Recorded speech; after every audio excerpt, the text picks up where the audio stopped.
Ambulance එකට කතා කරන්න. ඇම්බියුලන්ස් මෙයාට CPR එකක් දෙන්න ඕනේ.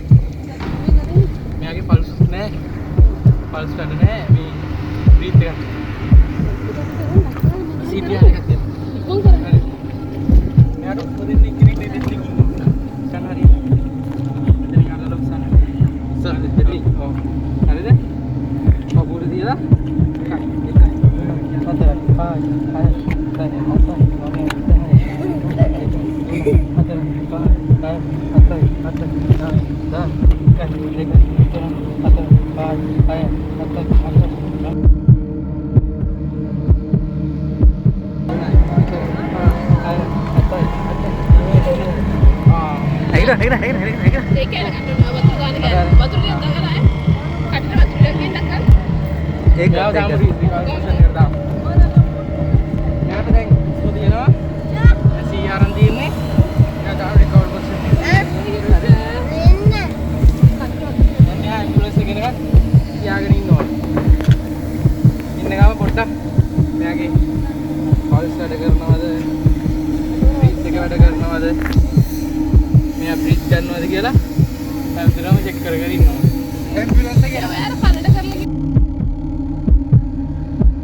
මෙවැනි අවස්ථාවේදී ටියා කරන්න ඕන විදිය කොහොමද? අවස්ථාවේදී දැන් මේ යා ලයික් කිස් කෙනෙක් විදියට ගියාම ලයිෆ් ජැකට් එකක් නැති වුණාම අපි මොකක් හරි අපි යූස් කරන්නේ මේක රෙස්කියු ටියුබ් එක කියලා කියන්නේ මේකට. මේක ආධාරයෙන් තමයි අපි ඩිස්ව ගොඩට අරන් එන්නේ. අරගෙන ඊට පස්සේ යා 100 නැති වෙලා ඉන්නවනම් අපි බලන්න ඕනේ යාගේ පල්ස් වැඩ කරනවද, බ්‍රීත් ගන්නවද කියලා.